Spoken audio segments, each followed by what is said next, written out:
சேலத்தில் சுத்திகரிக்கப்படாத சாய கழிவுகளை நேரடியாக திருமணிமுத்தாற்றில் திறந்து விடுவதால் ஆற்றில் நீர் நுரை பொங்க பெருக்கெடுத்து ஓடுகிறது. இதனால் விவசாயிகள் அதிர்ச்சி அடைந்துள்ளனர். இதுகுறித்த விவரங்களை செய்தியாளர் தமிழ்ச்செல்வன் வழங்க கேட்போம். தமிழ்ச்செல்வன் வணக்கம். விவரங்களை பதிவு பண்ணலாம். தமிழ்ச்செல்வன், சேலம் மாநகர் மற்றும் அதன் சுற்றுவட்டார பகுதிகளில் கடந்த 3 நாட்களாகவே மாலை நேரங்களில் கனமழை பெய்து வருகிறது. அதே போன்று இன்றைய தினமும் 1 மணி நேரத்திற்கு மேலாக மாநகரின் பல்வேறு பகுதிகளில் கனமழை முதல் மிதமான மழை வரை மழை பெய்தது.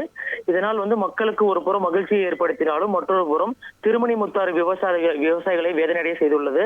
இந்த நிலையில் கனமழையை பயன்படுத்தி கொண்ட சமூக விரோதிகள் திருமணிமுத்தாற்றில் சுத்திகரிக்கப்படாத சாய கழிவுகளை திறந்து விட்டுள்ளதால் சாய நுரைகள் பெருக்கெடுத்து ஓடுகிறது. மேலும் ஆங்காங்கே மலை போல் சாய நுரைகள் குவிந்து காட்சியளிப்பதால் விவசாயிகள் பெரும் சோகத்தில் ஆழ்ந்துள்ளன்னு சொல்லலாம். குறிப்பாக சேலம் மாநகர பகுதியில் அனுமதியின்றி இயக்கப்படும் சாயப்பட்டறையோட எண்ணிக்கை அதிகரித்திருக்கு. இதனால் திருமணிமுத்தாறு சாயக்கழிவு ஆறாகவே தற்பொழுது மாறியுள்ளதுன்னு சொல்லலாம். எப்பொழுது மழை பெய்தாலும் ரசாயன கழிவுகளால் திருமணிமுத்தாற்றில் அதிக அளவில் நுரை பொங்கி செல்வது வாடிக்கையாக இருக்கிறது. இது தொடர்பாக பல்வேறு புகார்கள் அளித்தாலும் எந்தவித நடவடிக்கையும் இல்லை என்று விவசாயிகள் மற்றும் அப்பகுதி பொதுமக்கள் வேதனை தெரிவிச்சிருக்காங்க.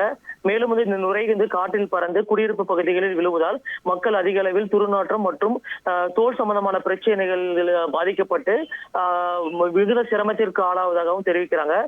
மேலும் திருமணிமுத்தாறில் கலக்கும் சாய கழிவுகளால் அருகில் உள்ள கிராமங்கள்ல நிலத்தடி நீர்மட்டம் ரசாயனங்கள் அதிக அளவில் கலந்து தண்ணீரை பயன்படுத்த முடியாத சூழல் இருப்பதாகவும் வேதனை தெரிவிச்சிருக்காங்க.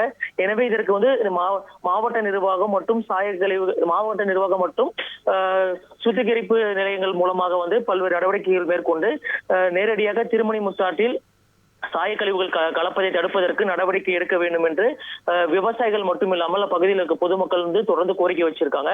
இன்றைய தினம் குறிப்பாக இன்றைய தினம் அதிக அளவில் நுரை பொங்கி செல்வதன் காரணமாக உடனடியாக ஆய்வுகள் மேற்கொள்ளப்பட்டு இந்த சாயக்கழிவுகள் அதிகம் கலப்பதை உடனடியாக தடுக்க வேண்டும் என்ற கோரிக்கையும் மக்கள் முன் வச்சிருக்காங்க.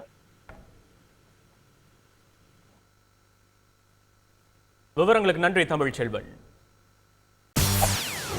செய்திகளை உடனுக்குடன் தெரிந்து கொள்ள உடனே சப்ஸ்கிரைப் பண்ணுங்க.